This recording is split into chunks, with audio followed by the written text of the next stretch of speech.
2024 లేదా 25లో డిగ్రీ లేదా బీటెక్ చదివారా? సాఫ్ట్‌వేర్ జాబ్ కోసం ఎదురు చూస్తున్నారా? అయితే కోడ్ జ్ఞాన్ 100 డేస్ కోర్సులో చేరండి, జాబ్ సాధించండి. Welcome to Suman TV. నేను మీ సుమన్ టీవీ నాగ్. ప్రస్తుతం మనం అయితే శివ సన్నిధిలో ఉన్నామండి. సో జనరల్గా వేదిక్ సైన్స్ ప్రకారం కనుక మనం చూసుకుంటే కర్మ సిద్ధాంతం అనేది ఎన్ని రకాలుగా ఉంటుంది. అండ్ రాశుల పరంగా చూసుకుంటే ఏ రాశి వారికి ఏ కర్మ సిద్ధాంతం అనేది ఎక్కువగా ఉండేటువంటి అవకాశం ఉంటుంది. ఎస్పెషల్లీ విమెన్కి ఏ విధంగా ఉంటుంది అనేది ఈరోజు మనతో పాటు వేదిక్ ఆస్ట్రాలజీ ఉమా గారు ఉన్నారు. వారి మాటలు తెలుసుకుందాం. నమస్కారం ఉమా గారు. నమస్తే నాగరాజు గారు. కర్మ సిద్ధాంతం ప్రకారం కనుక మనం చూసుకుంటే ఎన్ని రకాలుగా ఉండేటువంటి అవకాశం ఉంటుంది అండ్ ఎస్పెషల్లీ విమెన్కి అసలు ఏ విధంగా ఉంటుంది? తప్పకుండా అండి. మనం ఎక్కడ ఏ చరిత్ర తీసుకున్నా, ఏ పురాణాలు మనం చదివినా, ఎక్కడైనా సరే కర్మ అనేటువంటిది సుస్పష్టంగా కనబడుతుందండి. ఏ మనిషి అయినా అనుభవించాల్సిందే. ఆ క్రమంలో 3 కర్మలను విశేషంగా చెప్పబడ్డాయండి. సంచిత, ప్రారబ్ధ, ఆగామి కర్మలు. సంచిత కర్మ అంటే గతములో జరిగిపోయినటువంటి నిమిషములో కానీ, జరిగిపోయినటువంటి జన్మలో కానీ, తెలిసి కానీ తెలియక కానీ మనం ఆచరించినటువంటి పాపము కానీ పుణ్యాన్నే సంచిత కర్మగా మనం పిలుస్తూ ఉంటాం. అది ఏదైనా కావచ్చు అండి, పాజిటివ్ కానీ నెగిటివ్ కావచ్చు. మీరు ఈ రోజున ఈ మానవ జన్మ ఎత్తడానికి, మీరు అలాంటి ఒక వస్త్రాలు ధరించడానికి కూడా ఒక కారణం ఉంటుంది. ప్రతిదానికి కూడా ఈరోజు మీరు ఒక పొజిషన్లో ఉన్నారంటే దానికి కారణం కర్మ. ఒక కష్టాన్ని అనుభవిస్తున్నారంటే కారణం కర్మ. అది సంచిత కర్మ అండి. తర్వాత ప్రారబ్ధ కర్మ. ఒక చిన్న పిల్లవాడు పుట్టాడు అనుకోండి నాగరాజు గారు, ఆ నక్షత్రాన్ని చూసి ఫలానా రోహిణీ నక్షత్రము, నక్షత్ర దోషం ఉంది అని చెప్పి నక్షత్ర శాంతి ఆచరించి తైలావలోకనం చేయించి ఆ తండ్రికి మేనమామకి ఉండేటువంటి ఆ దోషాన్ని తొలగిస్తారు. అదేంటి? ప్రారబ్ధ కర్మ. అంటే పూర్వ జన్మ ద్వారా వచ్చేటువంటి దోషాలు, ఆ పాపాలని జ్యోతిష శాస్త్రం ఆధారంగా మనం గమనించి వారిని కూర్చోబెట్టి ఒక శాంతి కర్మ, ఒక ప్రాయశ్చిత్తం చేయించి, పరమేశ్వరుడికి అభిషేకం చేయించి, అమ్మవారి యొక్క ప్రార్థన చేయించి, ఒక స్తోత్రాన్ని, ఒక మంత్ర జపాన్ని చేయించడం. అంటే ఇప్పుడు మనం ఆచరించి ఆ యొక్క జీవితంలో కొన్ని జాగ్రత్తలు చెప్తామండి. ఏలినాటి శని వస్తుంది, ప్రమాదాలు అవుతాయి, వాహన ప్రమాదాలు ఉంటే బయటికి వెళ్ళొద్దు అని. అక్కడ ఆ నిమిషంలో జాగ్రత్త పడడం, ఆ నిమిషంలో అతను చేసే కర్మ జాగ్రత్త పడడం, దాని ద్వారా సంచిత కర్మను తగ్గించుకోవచ్చు. భగవత్ ఆరాధన వల్ల, ధర్మ ఆచరణ వల్ల, ఈ యొక్క శాంతి ప్రక్రియల వల్ల పాపాన్ని ప్రాయశ్చిత్తం చేసుకుని సంచిత కర్మ నుంచి తప్పించుకుని రాబోయేటువంటి ఆగామి కర్మ అంటే నెక్స్ట్ మినిటే ఆగామి కర్మ. ఈరోజు నేను ప్రశాంతంగా ఉన్నాను అనుకుంటే ధర్మ ఆచరణ చేయాలి, తర్వాత భగవత్ ఆరాధన ఉండాలి, కర్మ ప్రాయశ్చిత్తం అయితేనే నెక్స్ట్ మినిట్ మనం ప్రశాంతంగా సుఖవంతంగా ఉంటాం. అలాంటి ఆగామి కర్మలో బాగుండాలి అంటే ప్రారబ్ధ కర్మలో మనం చేసేటువంటి ప్రతిదీ బాగుండాలండి. మీరు చెప్పిన దాని ప్రకారం కనుక మనం చూసుకుంటే మకర రాశి వారికి ఎస్పెషల్లీ విమెన్కి కనుక మనం చూసుకుంటే ఈ మూడిట్లో కర్మ సిద్ధాంతంలో మూడిట్లో ఏం అప్లై అయ్యేటువంటి అవకాశం ఉంటుంది, వాళ్ళకి వీటి ప్రభావం అసలు ఏ విధంగా ఉండబోతుంది అసలు? తప్పకుండా అండి. మకర రాశి వాళ్ళకి మనం తీసుకుంటే నాగరాజు గారు, ఉత్తరాషాఢ నక్షత్రం 2, 3, 4 పాదాలు, శ్రవణ నక్షత్రం 4 పాదాలు, ధనిష్ట నక్షత్రం 1, 2 పాదాలు, వీళ్ళు మకర రాశిలో సంచారం చేసేటువంటి నక్షత్రాలండి. సో ఈ పరంగా సంచిత కర్మ అనేటువంటి ప్రభావం, అసలు మకర రాశి వాళ్ళంటేనే హార్డ్ వర్కింగ్ నేచర్ అండి. అంటే గొడ్డులా పనిచేస్తారని చెప్పచ్చు, కానీ రిజల్ట్స్ అంత రావు. వీళ్ళకుండే ప్రాబ్లం ఏంటంటే వీళ్ళది వర్క్ హాలిక్ అంటారు చూసారండి. పని పని పని పని వర్క్ అంతే, విపరీతంగా వర్క్ చేస్తారు. గ్రౌండ్ లెవెల్లో ఒక వ్యవస్థని, ఒక వ్యక్తికి సపోర్ట్ చేయాలి అన్నా మకర రాశి వాళ్ళే.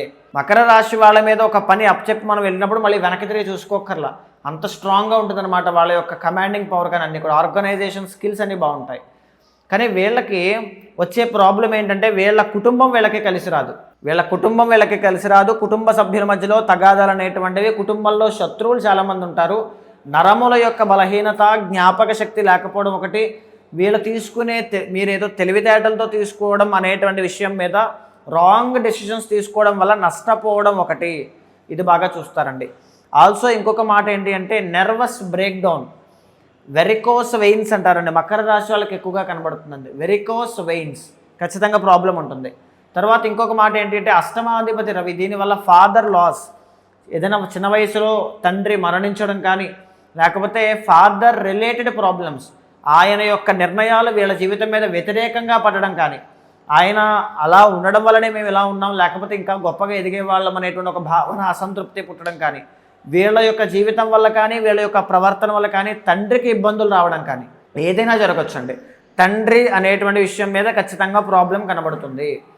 తర్వాత ఇంకొక మాట ఆర్థిక సమస్యలు. చాలామంది మనం చూస్తే అండి, మనం చెప్పుకున్నటువంటి కొన్ని రాశుల్లో కూడా ఎంత దూరంగా వెళితే అంత యోగం పడుతుంది అని ఇందాక మనం చెప్పుకున్నాం ఒక రాశి వాళ్ళకి. అలాగనే ఎంత దూరంగా వెళితే అన్ని కష్టాలు పడతారండి మకర రాశి వాళ్ళు. ఫారెన్ వెళ్ళి జాబ్స్ లేక ఇబ్బంది పడుతూ జాబ్ ఎప్పుడు వస్తుంది, పార్ట్ టైం చేస్తున్నాము, ఇప్పుడు వస్తుందా, రేపు వస్తుందా అని ఎదురు చూస్తూ ఉండేటువంటి వాళ్ళు చాలామంది ఉంటారు. సో మకర రాశి వాళ్ళకి సహజ సిద్ధంగానే విదేశీ యోగము అనేటువంటిది అంతగా అనుకూలించదు. ఇఫ్ ఇన్ కేస్ మీ పర్సనల్ చార్ట్లో గురువు స్ట్రాంగ్గా ఉంటే తప్ప, 12th హౌస్ స్ట్రాంగ్గా ఉంటే తప్ప, అవమాన భారం ఒకానొక టైంలో విపరీతంగా డౌన్ఫాల్ అనేటువంటిది కనబడుతుందండి. సడన్ డౌన్ఫాల్ ఇది ఖచ్చితంగా చూస్తారు. ఎక్కడ అంటే వర్క్ ఏరియాలోనే, వర్క్ ప్లేస్లోనే కనబడుతుంది అది.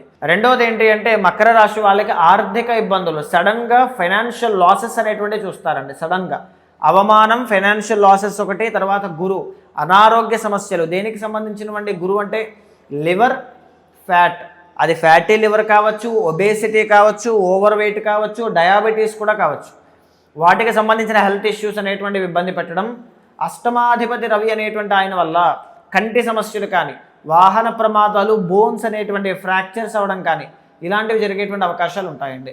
2026వ సంవత్సరంలో మకర రాశి వాళ్ళకి మనం తీసుకుంటే కనుక జూన్ 1వ తారీఖు దాకా గురుబలము అనేటువంటిది లేదండి.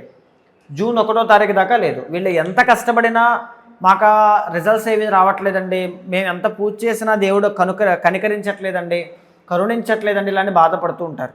జూన్ 1వ తారీఖు తర్వాత నవంబర్ 1వ తారీఖు మధ్యలో అద్భుతమైన శుభ విజయాలు చూసే యోగం మీకు కనబడబోతోంది.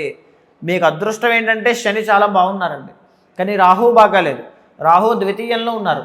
దీనివల్ల డబ్బు నిలబడదు. ఎంత కష్టపడండి డబ్బు నిలబడదు. ఈవెన్ మీ పెద్దవాళ్ళకో ఇంట్లో వాళ్ళకో ఎవరికో ఒకరు ఖర్చులు అయిపోతూనే ఉంటాయి. విద్యార్థులకైతే శూన్యం, డైవర్షన్స్, డిస్ట్రాక్షన్స్. మీ ఇంట్లో పిల్లలు మకర రాశి వాళ్ళు ఉంటే చదువు మీద సరిగ్గా కాన్సన్ట్రేట్ చేసే విధంగా కొద్దిగా స్ట్రిక్ట్గా ఉండండి, లేకపోతే చాలా ప్రాబ్లమ్స్ అనేటువంటివి ఈ సంవత్సరంలో చూస్తారు.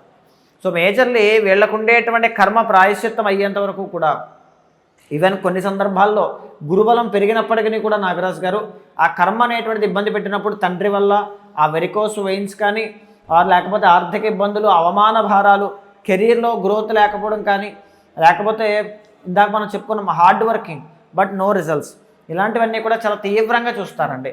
ఎప్పుడైతే మకర రాశిలో ఉండేటువంటి వాళ్ళ కోసం మనం ఒక చిన్న మాట చెప్పుకుందామండి. ఉత్తరాషాఢ నక్షత్రంలో ఉండేటువంటి వాళ్ళకైతే కోపాన్ని కంట్రోల్ చేసుకోండి.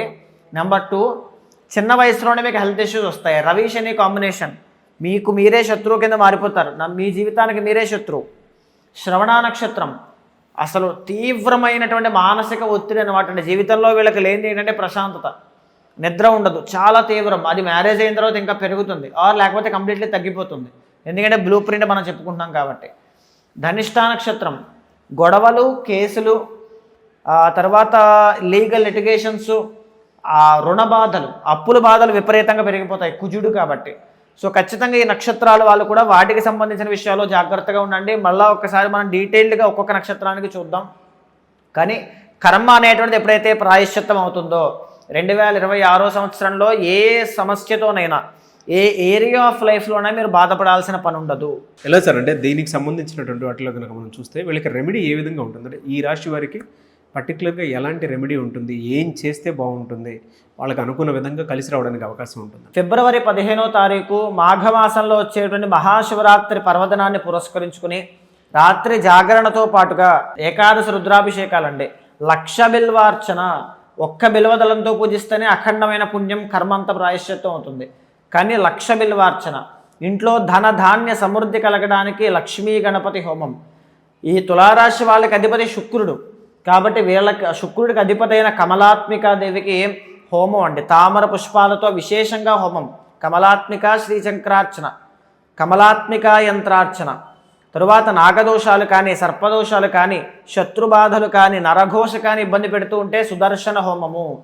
తర్వాత మేజర్లీ చెప్పాలి అంటే లాభాధిపతి అయినటువంటి రవి యాక్టివేట్ అవ్వాలి, డబ్బు విపరీతంగా చూడాలి, పదవీ యోగం పట్టాలి, మంచి స్థాయిలో ఉండడానికి రాజశ్యామల హోమం. గురుబలం ఇంకా పెరగాలి, జూన్ తర్వాత మళ్ళీ తగ్గకూడదు. రాహుగ్రహ దోషాలు పోవాలి. ఎందుకు అంటే తులారాశి వాళ్ళకి ప్రేమ విషయంలో, సంతానం విషయంలో ఇబ్బందులు ఉండేటువంటిది పంచమ స్థానంలో రాహు ఉన్నారు. ఆ చండే పరాదేవత అనుగ్రహం వల్ల తులారాశి వాళ్ళకి ఆ దోషాలన్నీ పోవడానికి శివరాత్రి పర్వదినం రోజు నిర్వహిస్తూ ఉన్నామండి. సో ఆన్లైన్ ఆఫ్లైన్ రెండూ ఉంటుందండి? తప్పకుండా అండి. మీరు ఒకవేళ విదేశాల్లో ఉన్నా, రాలేని పరిస్థితుల్లో ఉండేటువంటి వృద్ధులకైనా అవకాశం కల్పించడానికి తప్పకుండా వర్చువల్గా కూడా దర్శనం చేసుకునే అవకాశం అండి. మీ గోత్రనామాలతో ఆ పూజలో పాల్గొని లైవ్లో సుమన్ టీవీ ఆధ్వర్యంలో లైవ్లో దర్శనం చేసుకునేటువంటి అవకాశం ఉంది. అండ్ అదేవిధంగా ఎవరైనా సరే ఇంకా డీటెయిల్డ్ అనాలైసిస్ అనేటువంటిది కావాలి, ఏ జీవితంలో ఎక్కడెక్కడ ఏ సంవత్సరంలో ఆరోగ్య సమస్యలు కానీ, అప్పులు కానీ, కష్టములు కానీ, ఆపదలు కానీ, ప్రమాదములు కానీ సంభవిస్తాయి అంటే పరాశర మహర్షి చెప్పినటువంటిది ఏంటి అంటే వ్యక్తిగత జాతకాన్ని సమ్మేళనం చేసుకున్న తర్వాత మాత్రమే ముందుకు వెళ్ళాలి. సో తప్పకుండా ఆ వ్యక్తిగత జాతకాన్ని కూడా చూసుకోండి. అలా కాంటాక్ట్ అవ్వాలి అనుకుంటే మీకు కింద కనిపించే నెంబర్కి కాల్ చేస్తే మా వాళ్ళు మీకు పూర్తి వివరాలు అందిస్తారు. థ్యాంక్ యూ సో మచ్ అమ్మ గారు. నమస్తే అండి. చూశారు కదా వీడియో. ఈ వీడియోపై మీ అభిప్రాయం కమెంట్ బాక్స్లో పోస్ట్ చేయండి. అండ్ ఫిబ్రవరి 15th జరగబోయేటువంటి మహాశివరాత్రి కార్యక్రమంలో మీరు ముందుగా పాల్గొనాలి అనుకునేటువంటి వాళ్ళు ఎవరైతే ఉన్నారో, ఎందుకంటే లిమిటెడ్ పర్సన్స్తో మాత్రమే ఉంటుంది అది.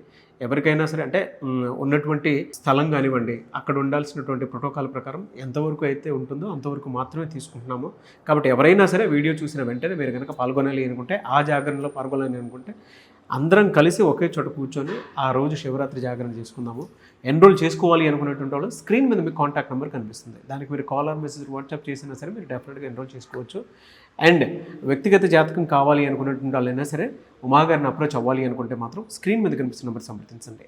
అండ్ ఈ వీడియో లైక్ చేయండి, షేర్ మాత్రం తప్పకుండా చేయండి. ఇలాంటి మరిన్ని వీడియోస్ కోసం మా ఛానల్ ఫాలో అండి. Thank you. And offline session హైదరాబాద్లోనే ఉంటుంది మహాశివరాత్రి రోజు. ఆన్లైన్లో ఎవరైనా సరే పార్టిసిపేట్ చేయాలి అనుకునేటువంటి వాళ్ళు వాళ్ళకు కూడా అవకాశం ఉంటుంది. మీ గోత్రనామాలను కూడా చదివించుకోవడానికి అవకాశం ఉండేలా ఉంటుంది.